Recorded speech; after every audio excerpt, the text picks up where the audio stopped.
ब्लकनि vice प्रेसिडेन्टआव इउपिपिएलनि जानानै अखन दैमारिया आंनि हिन्जावखौ गाज्रि लामाजों लांदों बेहाय खालामदों होननानै। खुलुमबाय, आंनि मुङा देबेन बसुमतारी, गामिया बामोनखाल, पस्ट अफिस रुप'हि, डिस्ट्रिक्ट बाक्सा। आंनि हिन्जाव गितानजुलि नार्जारी आरो अखन दैमारिनि सायाव माने अखन दैमारिया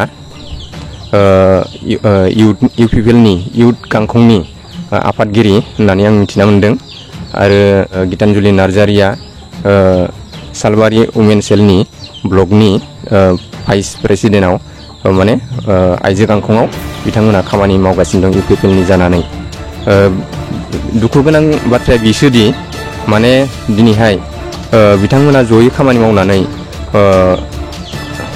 अखन दैमारिया आंनि हिन्जावखौ गाज्रि लामाजों लांदों, गाज्रि लामायाव दैबाय लांदों।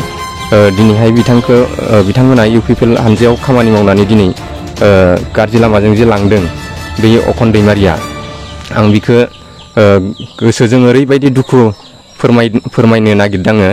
माने ओरैबायदि दुखु मोनदों आंनि गोसोआव, माने बिथाङा आंनि हिन्जावखौ गाज्रि लामाजों गाज्रि आखुआव लांबाय। दिनैहाय गाज्रि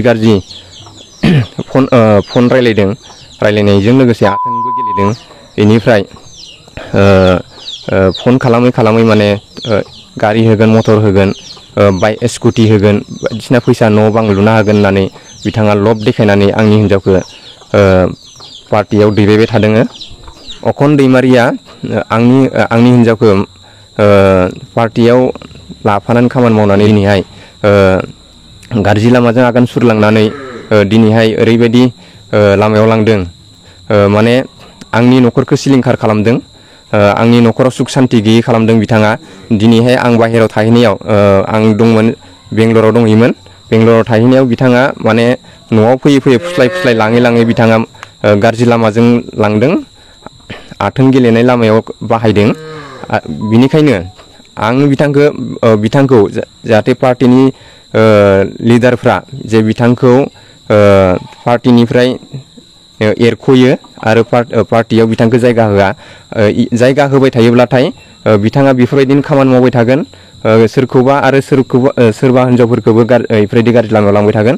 बिनिखायनो आङो मानगोनां प्रमद सारखौबो आङो खावलायो, दिनैहाय गोथार मोनसे बे पार्टि दिनै इउपिपिएल हानजा हिसाबै खामानि मावबाय दङ।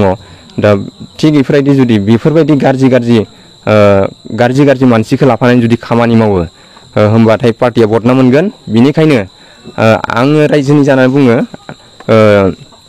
आं दिनै पार्टिजों लोब्बा गैया, खुनु सोरजोंबा लोब्बा गैया। दा दिनै आंनि हिन्जावखौ गाज्रि बाहायनायनि थाखाय गाज्रि इउस बाहायदों, आथोन गेलेनाय जिनाहारि खामानि मावदों अखन दैमारिया। दिनैहाय आं हिन्जावखौबो दाय होनानैथ' लाब गैया, मानोना बिथाङानो बांसिन हौवानावनो दाय दङ। दिनैहाय हौवाया बिखौ फुस्लायनानै गाज्रि लामायाव लांनाया अखन दैमारिनिनो खामानि। आंहानि हिन्जावा वुमेन विंसनि सालबारि ब्लकनि लेङाइ आफादगिरि हिसाबै खामानि मावबाय दङ। जे बिथांखौबो एख्लायनांगौ, जे पार्टिजों लोब्बा गैयै खालामनांगौ। बिनिखायनो इउपिपिएलनि मावथि बिथांमोनखौ जे गुरै खावलायो जे बिथांमोनखौ पार्टिनिफ्राय एख्लायो सानैखौबो। बेफोरबायदि बिनिख्रुइ गाज्रिसिन आरो खामानि मा दंबावो, बिनिख्रुइ गाज्रिसिन भाइरेल जानाया गाज्रिसिननि आखुनि खुनु मानसिनि माबायाव गैलिया। माने आंनाव मोननैसो तथ्य दंबावो जे अखन दैमारिया आंनि हिन्जावखौ माने साउदुबिटा हस्पिटालाव मेडिकेलाव लांनायनि तथ्य दंबावो आंनाव।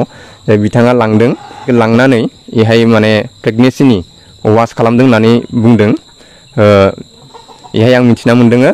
आरो बिथांमोना प्रेसक्रिपसनखौ बियोबा आंनो होआ। दिनै लोमजा मारदोंबा आं हमदोंमोन हिन्जावखौ, जे प्रेसक्रिपसनखौ बियोबा होआ, इयो मा कारनाव होआ। बिनि होयैनि ओंथियानो बिनोदि आं इयाव बुजिना लाबाय मा, जे बेहाय प्रेगनेन्सि वास खालामदों होननानै आं बिथांमोनखौ हमनानै मोन्दों। आरो आं साउदुबिटा डाक्टरजोंबो आं रायलायनायाव इनडाइरेक्टलि बिथाङा बुंदों आरो बिथाङा बुंहरदोंमोन बिथाङा बुंदों माने बिथाङा सिगनेचार होनायखायसो बिथाङा दायित्व लानायखायसो आं मावदों होननानै बिथाङाबो बुंदों डाक्टरा।